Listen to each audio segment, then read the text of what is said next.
నమస్కారం. నీట్ వివాదం ఇప్పట్లో సమసిపోయేట్లా కనిపించట్లేదు. జూలై 8న సుప్రీంకోర్టులో ఫైనల్ జడ్జిమెంట్ వస్తే కానీ దీనిపై కంప్లీట్ క్లారిటీ వచ్చేలా కనిపించట్లేదు.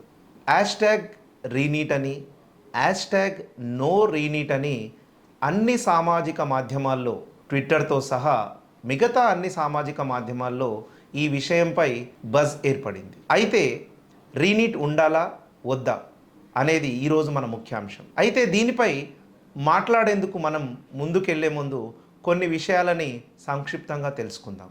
24 లక్షల మంది విద్యార్థులు సుమారుగా నీట్ 2024 ఎగ్జామ్ రాశారు. ఇప్పుడు వారందరూ సామాజిక మాధ్యమాల్లో ఆందోళనని, తమ బాధని వ్యక్తం చేస్తున్నారు. కొందరు హ్యాష్ట్యాగ్ నో రీనీట్ పేరిట, మరికొందరు మిగిలిన వారు హ్యాష్ట్యాగ్ రీనీట్ పేరిట తమ ఉద్దేశాలను వ్యక్తం చేస్తున్నారు. ఈ ఆందోళనలు బయట కూడా స్టేట్ వైజ్గా కూడా జరుగుతున్నాయి. అండ్ ఇది పొలిటికల్ ఫేస్ తీసుకోవడంతో ఈ ఆందోళన మరింత ఉధృతంగా జరుగుతుంది. కాబట్టి ఈ ఎగ్జామ్ పై ఉన్న వివాదం అసలు ఎందుకు ఇంత తారాస్థాయికి చేరింది అనే అంశాలను మనం తీసుకుంటే అందులో కొన్ని ముఖ్యమైనవి మనం మాట్లాడుకోవచ్చు. ఒకటి, నీట్ పేపర్ లీక్ అవ్వడం. నీట్ పేపర్ లీక్ అయిన అంశాన్ని బీహార్ పట్నాలోని ఎకనామిక్ అఫెన్స్ సంస్థ నిర్ధారించడం, అది ఇండియన్ ఎక్స్ప్రెస్ ప్రచురించడం కూడా జరిగింది. జూన్ 14న రావాల్సిన నీట్ పరీక్షా ఫలితాలు ఆకస్మికంగా జూన్ 4వ తారీఖున వచ్చాయి. గమనిస్తే 67 మంది విద్యార్థులకు ఎన్నడూ లేని విధంగా 720కి 720 మార్కులు వచ్చాయి. నెక్స్ట్, గ్రేస్ మార్క్స్ యాడ్ అవడం ద్వారా 1563 మంది విద్యార్థులు లబ్ధి పొందారు అని దీనిపై సుప్రీంకోర్టులో కేసు వేయడం జరిగింది.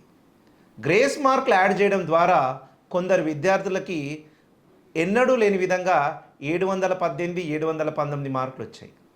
నీట్లో ఒక క్వశ్చన్ ఆన్సర్ చేయకపోతే 716 మార్కులు రావచ్చు, ఒక క్వశ్చన్ తప్పు చేస్తే 715 మార్కులు రావచ్చు, కానీ 718, 719 అనే మార్కులు రావు. సుప్రీంలో దీనిపై వెళ్ళిన వారికి ఊరట లభించింది. సుప్రీం కోర్టులో ఎన్టీఏ దీనికి రీ ఎగ్జామ్ కండక్ట్ చేస్తామని చెప్పింది ఈ 1563 మంది విద్యార్థులకి. తదనుగుణంగా జూన్ 23న వీరందరికీ నీట్ ఎగ్జామ్ కండక్ట్ చేయడం జరిగింది. కానీ కేవలం 52% మాత్రమే, అంటే 813 మంది మాత్రమే ఈ ఎగ్జామ్ రాశారు. మిగిలిన 750 మంది గ్రేస్ మార్క్స్ వదులుకోవడానికి రెడీ అయినట్లుగా కనిపిస్తుంది. ఇంకొక అంశం ఏంటంటే సెంటర్స్ కాంప్రమైజ్ అవ్వడం. కొన్ని సెంటర్స్ కాంప్రమైజ్ అవ్వడం అనేది కూడా జరిగింది. ఇది బయట కూడా వచ్చింది. వెంటనే నీట్ పీజీ పరీక్ష, యూజీసీ నెట్ పరీక్షలు కూడా రద్దు అయ్యాయి. సో దీంతో దేశం మొత్తం మీద ఈ పరీక్షా విధానంపై ఉన్న అనుమానం బలపడింది. ప్రతిచర్యగా కేంద్ర ప్రభుత్వం హై పవర్ కమిటీని ఎన్టీఏపై వేసింది. 2 నెలల తరువాత రిపోర్ట్ ఇవ్వాలని వారికి ఆదేశాలు జారీ చేసింది. సిబిఐకి ఇన్వెస్టిగేషన్కి కూడా కేసుని అప్పజెప్పింది. అండ్ ఎన్టీఏ డైరెక్టర్ సుబోధ్ కుమార్ని రిమూవ్ చేసింది. ఇవన్నీ జరిగిన తర్వాత కూడా స్టూడెంట్స్ అండ్ పేరెంట్స్ లోపల ఉన్న ఆందోళన ఇంకా అలాగే ఉంది. చాలామంది అన్ఫేర్ మీన్స్ ద్వారా ర్యాంక్స్ పొంది లబ్ధి పొందుతున్నారు అనేది వారిలో వెళ్ళిపోయింది. ఎన్టీఏ లాంటి వ్యవస్థ ఎగ్జామ్ని కరెక్ట్గా కండక్ట్ చేయలేకపోయింది అనే బాధ వారి లోపల ఉంది. అయితే రీనీట్ ఉండాలా వద్దా, ఉంటే ఎవరికి లాభం, ఎవరికి నష్టం అనే దానిపై మనం డిస్కషన్ని కంటిన్యూ చేద్దాం. రీనీట్ వద్దు అనుకునే వాళ్ళ మనోభావన ఈ విధంగా ఉంది. ఆల్రెడీ ఎగ్జామ్ జరిగి 50 రోజులు అయిపోయింది.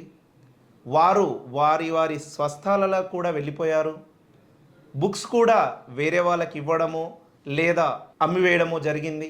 అండ్ వాళ్ళు నెక్స్ట్ టైం మళ్ళీ నీట్ ఎగ్జామ్ రాస్తే ఇప్పుడు వచ్చిన మార్కులు మళ్ళీ వస్తాయో లేదో తెలియదు. ఎందుకంటే కాంపిటేటివ్ ఎగ్జామ్స్లో మనం అబ్జర్వ్ చేస్తే సేమ్ మార్క్స్, సేమ్ ర్యాంక్ రావడం అనేది చాలాసార్లు జరగదు. అండ్ ఈ విద్యార్థులు నిజాయితీగా వారి ప్రిపరేషన్ని లాస్ట్ 1, 2, 3 ఇయర్స్ నుంచి కొనసాగించి ఎగ్జామ్ రాశారు, రాసిన తర్వాత వాళ్ళు వచ్చిన రిజల్ట్స్తో హ్యాపీగా ఉన్నారు, మోర్ ఆర్ లెస్ వాళ్ళకి సంతోషంగా ఉంది, ఈ దాంతో ముందుకెళ్దాం అనుకుంటున్నారు. ఒకవేళ రీనీట్ జరిగితే కూడా 40 రోజులు, జూలై 8 సుప్రీంకోర్టు ఫైనల్ డిసిజన్ తర్వాత 40 రోజుల తర్వాత ఎగ్జామ్ కండక్ట్ చేయబడుతుంది.